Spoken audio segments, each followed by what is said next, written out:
और इस वक्त बड़ी खबर आ रही है खेल की दुनिया से। क्रिकेटर श्रीशांत पर बीसीसीआई ने आजीवन प्रतिबंध लगा दिया है। आईपीएल के दौरान श्रीशांत पर स्पॉट फिक्सिंग का आरोप लगा था। बीसीसीआई की जांच कमेटी ने श्रीशांत को दोषी माना है। इस पर और ज्यादा जानकारी के लिए हमारे साथ शिवेंद्र कुमार सिंह जुड़ गए, एबीपी न्यूज संवाददाता। शिवेंद्र, आजीवन प्रतिबंध लगाया गया है श्रीशांत पर स्पॉट फिक्सिंग के मामले में, काफी सख्ती दिखाई है बीसीसीआई ने।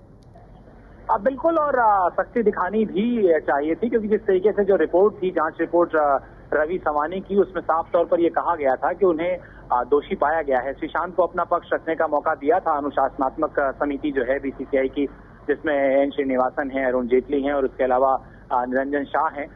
एक सबसे आखिरी खिलाड़ी थे श्रीशांत, जिन्होंने अपनी बात रखी कमेटी के सामने। और जब वो निकल रहे थे श्रीशांत, तो उन्होंने ये भी कहा कि उन्होंने अपनी बात रख दी है और उन्हें उम्मीद है कि बीसीसीआई समझ में आएगा कि वो बेकसूर हैं और उन्हें दोबारा खेलने का मौका मिलेगा। लेकिन जैसा रिपोर्ट में कहा जा रहा था और जिस तरीके से हम लोग लगातार इस बात की उम्मीद जता रहे थे कि बीसीसीआई को, चूंकि स्पॉट फिक्सिंग का जो मामला था, हम सब लोग को याद है वो कितना सुर्खियों में रहा था, और बीसीसीआई को ये संदेश देना था कि इस खेल में स्पॉट फिक्सिंग या कोई भी गलत चीज जो है उसके खिलाफ जीरो टॉलरेंस की जो पॉलिसी है बीसीसीआई की, उसको ध्यान में रखते हुए एक सख्त फैसला। लेकिन इस फैसले की उम्मीद थी, ये नहीं कहा जा सकता कि इसकी उम्मीद नहीं थी। ये भी जानना चाहेंगे शिवेंद्र की जो बाकी दो खिलाड़ी हैं, चौहान, अंकित चौहान और चंदीला, उनके बारे में क्या हुआ? अजीत चंदीला भी आज इसमें आए नहीं थे, इसलिए उनके ऊपर कोई फैसला नहीं हुआ। लेकिन अंकित चौहान को भी लाइव बैन किया गया है। उसके अलावा सिद्धार्थ त्रिवेदी को 1 साल के लिए सजा दी गई है। एक और क्रिकेटर थे जो अमित सिंह, जिनका राजस्थान के ही थे, उनको 5 साल के लिए बैन किया गया है।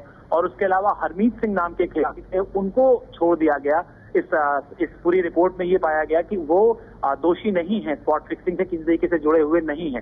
तो ये रहा कि जो एक बार फिर से अगर दर्शकों को बताएं तो श्रीशांत और अंकित चौहान को लाइव बैन किया गया।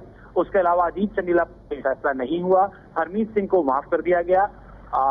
5 साल की सजा दी गई है अमित सिंह को, और सिद्धार्थ त्रिवेदी को 1 साल के लिए बैन किया गया है। ये इस मीटिंग से पूरा फैसला निकला।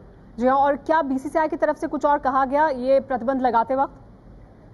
ये सवाल है कि क्या बीसीसीआई, अरुण जेटली चूंकि थे यहाँ पर, अरुण जेटली से हम लोग ये जानना चाह रहे थे कि अमूमन जो होता है वो ये होता है कि अनुशासनात्मक समिति अपना फैसला सुनाती है, लेकिन उस फैसले को फिर वर्किंग कमेटी की बैठक में या एजीएम में उसको अप्रूव किया जाता है, रेटिफाई किया जाता है। लेकिन जब हमने पूछा अरुण जेटली से इस बारे में कि क्या ये आखिरी फैसला है, क्या ये वर्डिक्ट है, तो उन्होंने कहा हाँ ये वर्डिक्ट है, क्योंकि डिस्प्लिनरी कमेटी के पास ये अधिकार भी होता है। और एक जो है वो ये है कि खिलाड़ी के मामले में ये जो फैसला होता है वो हो सकता है, अगर किसी अधिकारी के मामले में या किसी ऑफिसर के मामले में कुछ होता तब वो एजीएम के लिए, वर्किंग कमेटी के लिए जाता। लेकिन चूंकि ये डिस्प्लिनरी कमेटी में खिलाड़ियों का मामला था, इसलिए ये आखिरी फैसला है।